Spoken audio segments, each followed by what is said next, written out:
So our next contestant is Conor Crawford from Northern Ireland. Could you please put your hands together for Conor? Thank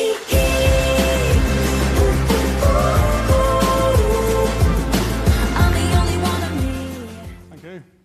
So I'm going to tell you a little bit about leakage and a thing called the supply-demand balance. So first question. You might imagine water pouring out of the ground like this, but very often leaks happen underground where they're quite hard to find. They happen in small pipes as well as big pipes, and not just in pipes. This is a water company reservoir, so it's the inside of the reservoir, and the grey bits you can see are where it's been resealed to stop it from leaking. Other examples, we have an overhead tank overflowing, leaky loo, dripping tap, all examples of leakage. So, why do we care? Well, there's a cost with leakage. Firstly, there's an environmental cost. So this is a picture of one of Northern Ireland's reservoirs. So in summer 2018, the level of water in that reservoir dropped to an all-time low. Usually that road and bridge that you can see there with the people walking across are well submerged underwater. The water level had been dropped right down. Yes, there was a lot of water being used because it was quite hot, but also there's quite a bit of leakage in the network as well. Secondly, we have a financial cost, so it's not free to produce drinking water, and therefore if water's lost through leakage, that's the equivalent of money being lost as well. And lastly, a social cost. So I noticed in the news there last week, there was a water main in Tipton in England which burst and pretty much washed away an entire house. So that's the sort of thing we're talking about here. So this supply-demand balance, it's the thing that we use to try and figure out how much leakage we have in the network.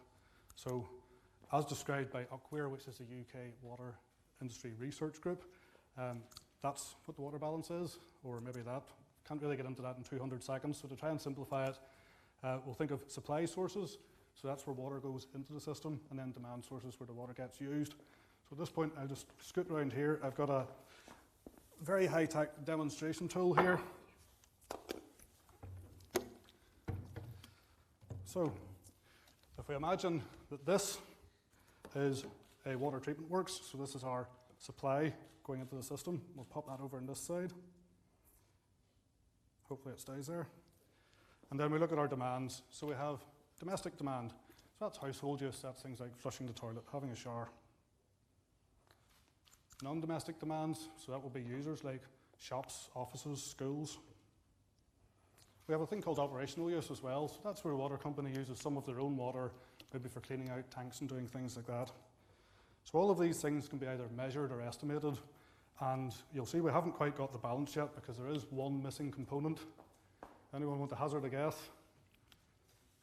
Well, there it is for you, it's leakage.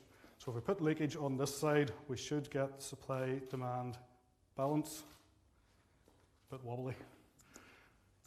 So, in terms of what we do about leakage, back in the day, you would have a leakage technician out on site, and he's got his listening stick listening to fittings on the water mains, because when a leak happens, it makes a bit of sound, and if you can find the sound, you can find the leak. Moving forward to the present day, what's new? Not too much by the looks of it. In fairness, now this guy does have a lot more electronic stuff that he can bring on site to help as well, but the aim is to find the sounds on the water mains so you can turn those leaks into repairs.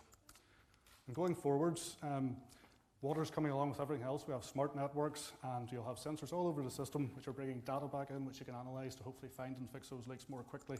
Like this guy, very excited about the possibility of technology. Thank you.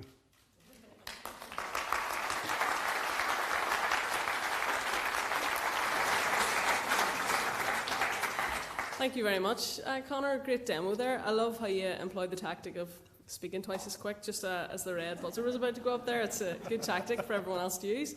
Can we go to the judges for a first question? Conor, well done. Great balancing there. My name is Mark Simpson. I'm a journalist. So obviously the question is, how would your idea be affected by Brexit? Well, someone gave me a hint for questions like this, so obviously the answer would take a lot of discussion and a lot of time to talk through. We don't really have time for that just now, so we'll maybe move on to the next question.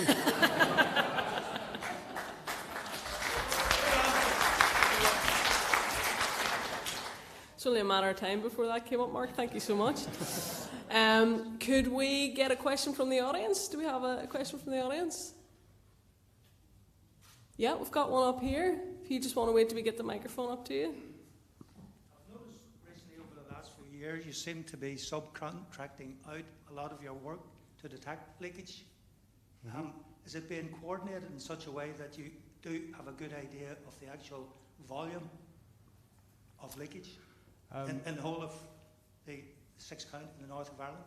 Yeah, so within Northern Ireland Water, most of the leakage detection is done actually on a performance basis, and so those contractors are being paid based on the volumes that they're saving of leakage. If that answers your question. So the leakage detection companies are usually on performance-based contracts, so it's measured on the volumes of saving that they're making. So therefore you can understand how much leakage you're saving. But nobody knows yet, not just the percentage, but the volume of leakage from the system. That's why you do the water balance exercise here, supply-demand balance. You can't be sure what volume is in that bottle with the red cap. So we can either measure or estimate all of these other parts of the water balance. Estimation then. And yes, so it's a bit that's left over. It's a bit that's left over is your estimate of leakage. Yeah. Thank you. And can we get a round of applause, please, for Conor? Thank you.